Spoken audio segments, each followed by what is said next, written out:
recuperado al 100%, y también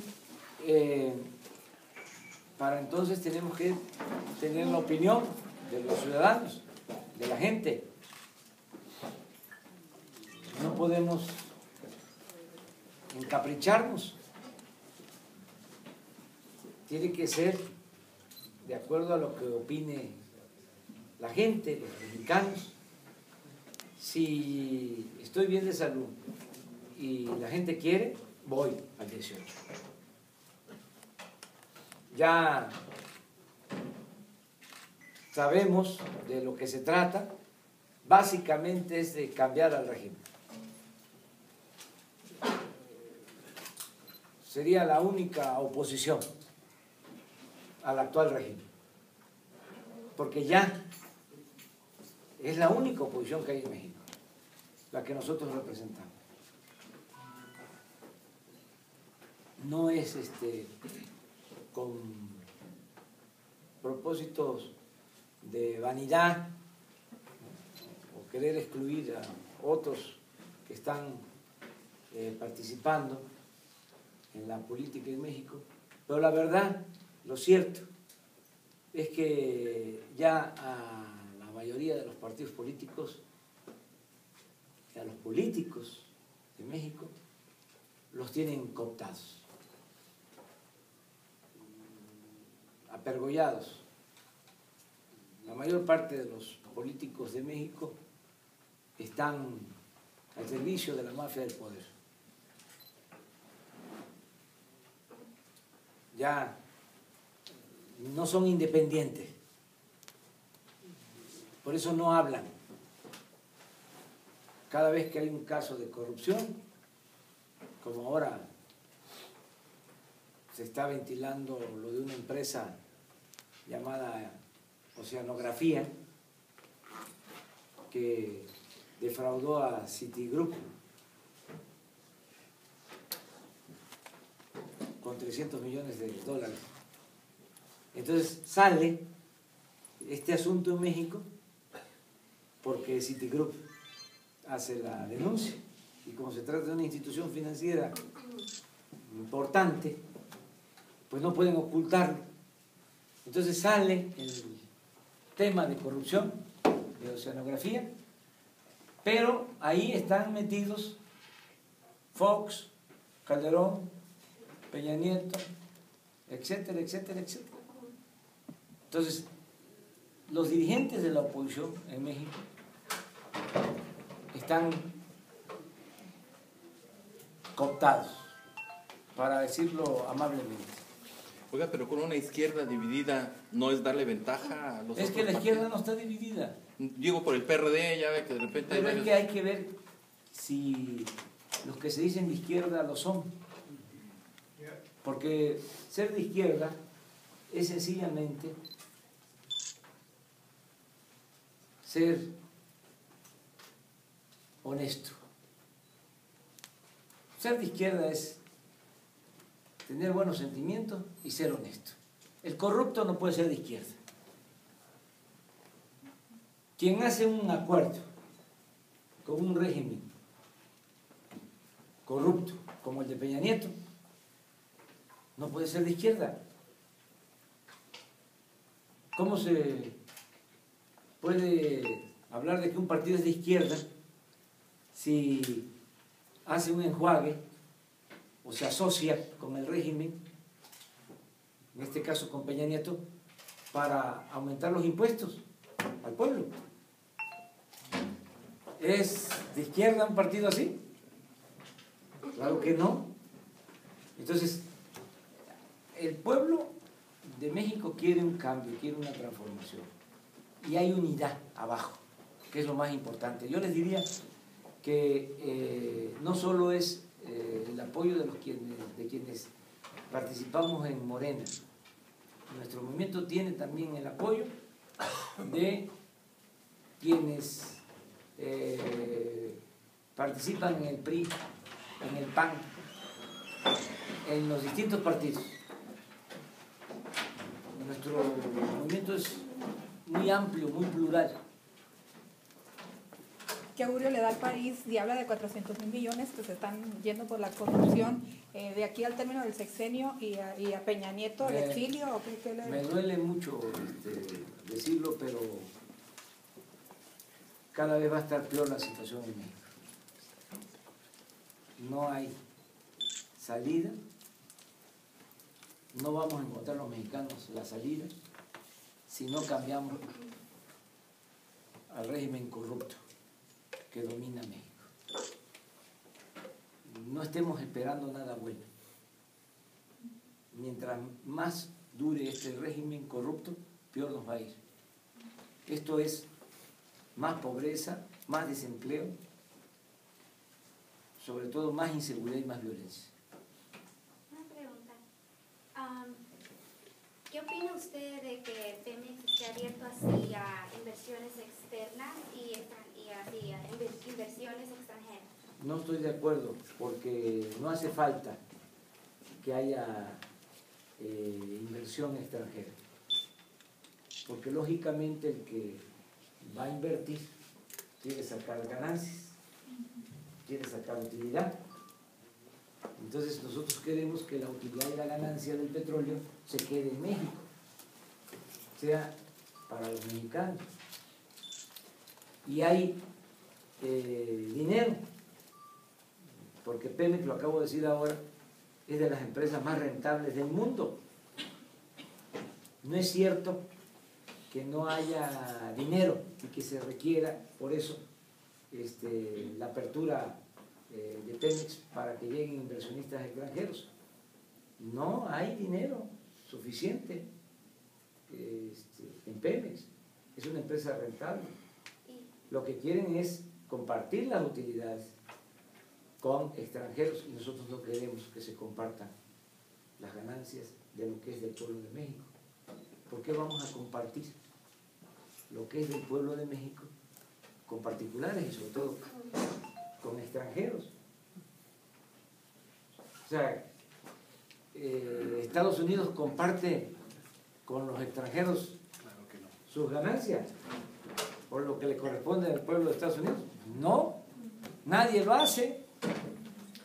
Y tampoco es cierto que haga falta la privatización porque no se tiene tecnología. Eso no es cierto. En México hay mucho conocimiento sobre cómo extraer el petróleo. Desde hace más de 100 años estamos extrayendo petróleo. Primero los extranjeros se llevaban el petróleo cuando se empezó a explotar en la época de Porfirio Díaz. El general Cárdenas lo recuperó para beneficio de los mexicanos. Nos amenazaron en ese entonces de que no íbamos a poder, los mexicanos, sacar adelante la industria petrolera porque no íbamos a tener tecnología. Y los técnicos mexicanos y los trabajadores mexicanos sacaron adelante la industria petrolera.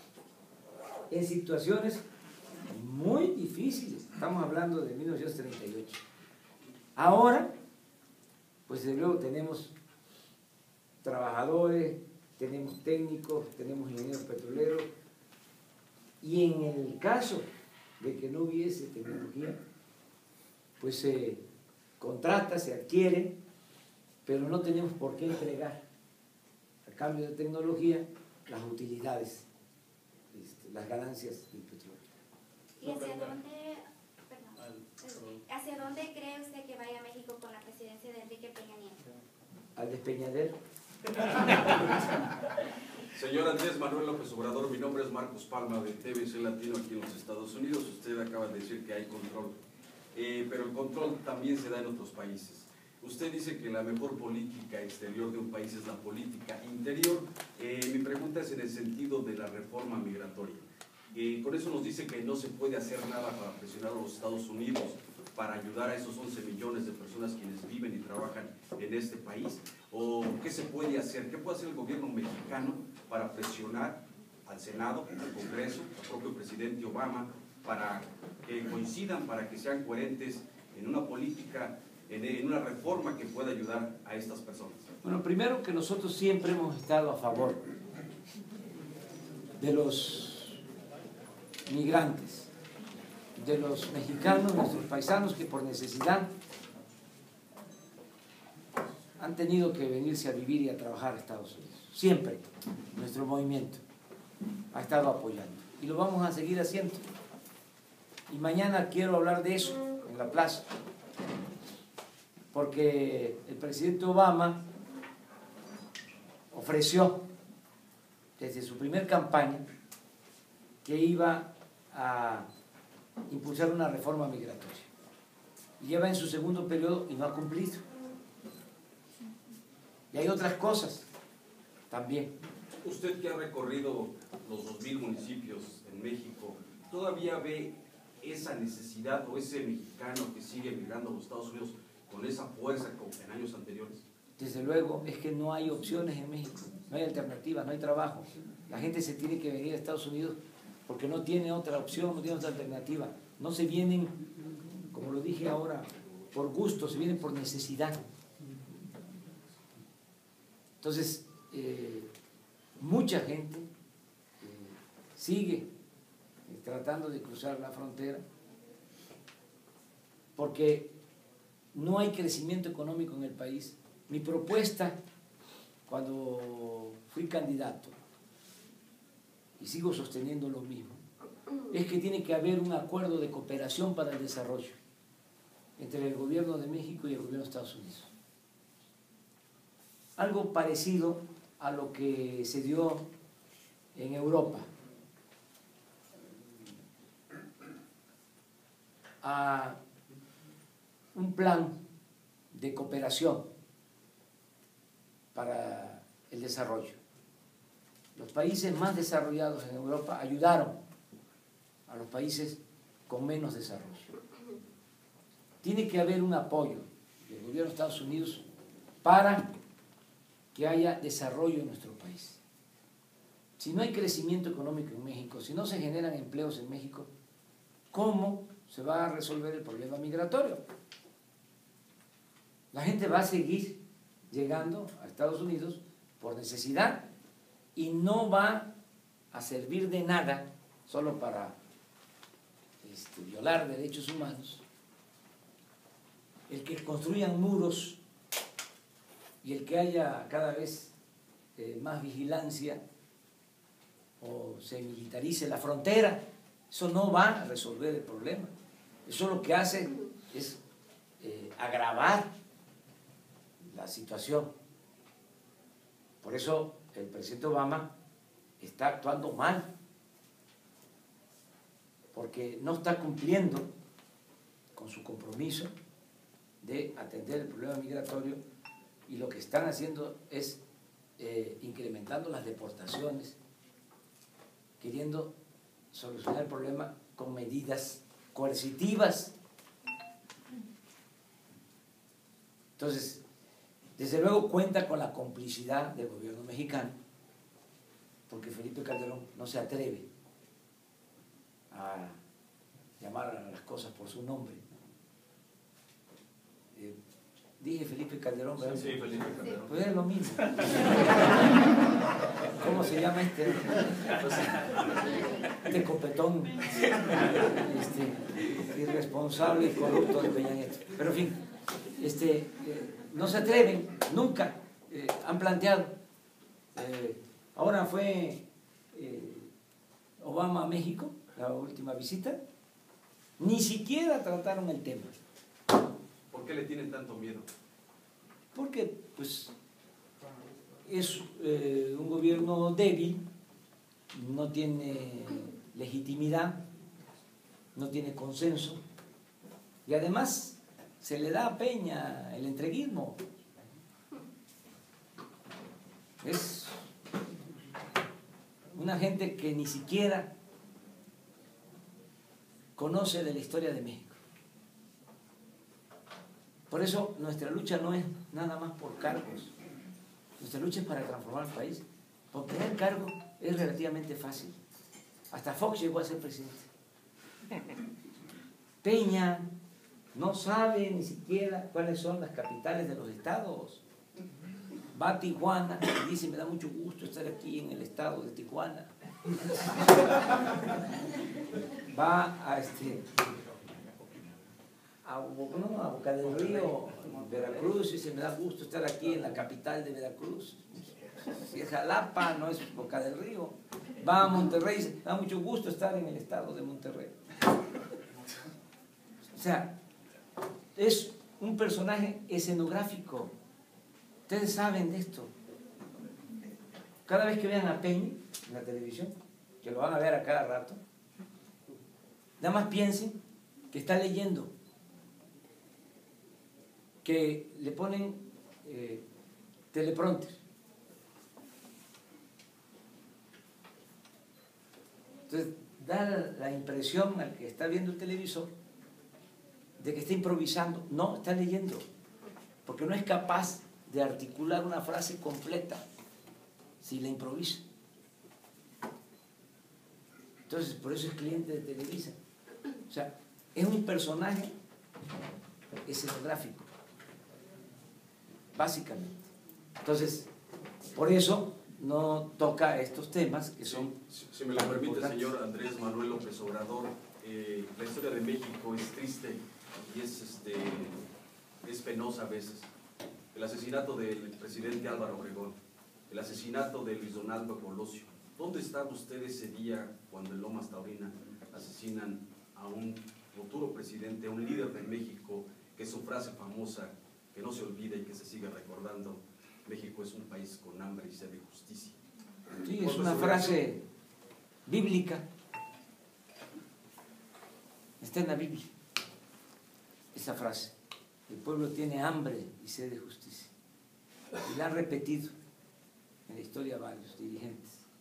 En el caso de México la repitió, porque creo que el nigromante la había usado antes. Justo Sierra, luego la usó Madero. Siempre se ha usado. El pueblo tiene hambre y sed de justicia. Es una frase bíblica. Y la usó también Leonardo Colosio. Fíjense que a Colosio lo asesinan el 23 de marzo.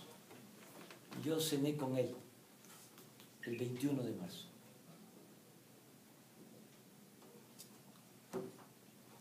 Y hablamos. Hace 20 años. Me acuerdo que una de las cosas que platicamos era de que había que cambiar la política económica. Me dijo, o coincidimos, y él insistió de que había que regresar a Keynes, porque desde luego con Salinas lo que se estaba aplicando eran las recomendaciones de Friedman.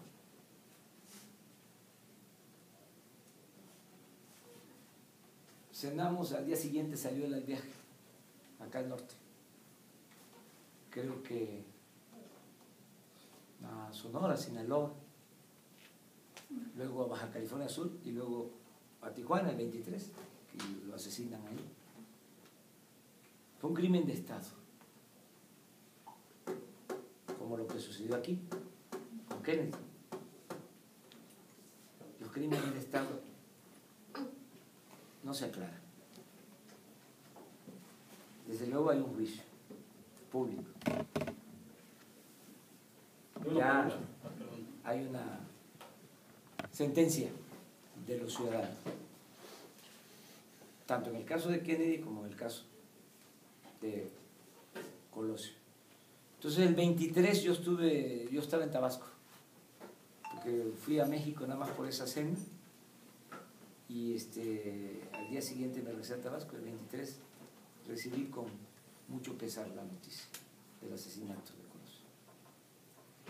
Gracias. Una pregunta, usted acaba de escribir un libro, ¿de qué se trata y qué podemos aprender del libro? Pues es un buen libro, fíjese, nada más que no traigo la copia, más que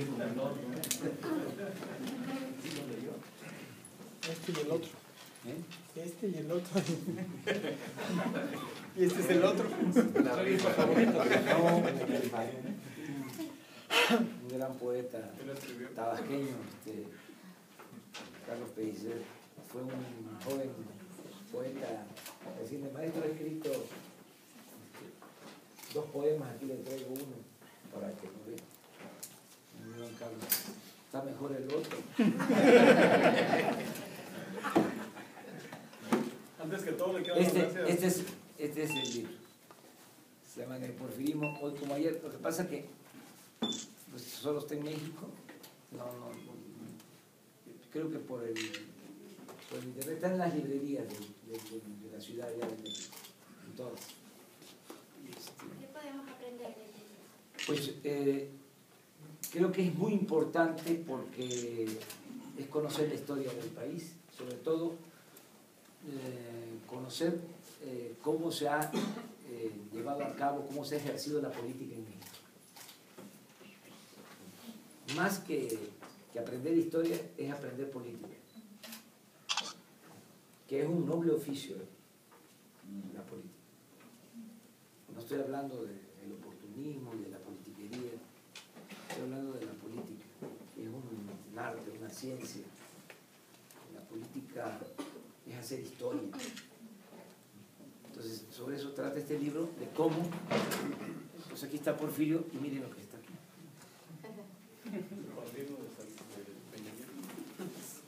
Y acá está Peña Responsabilidad.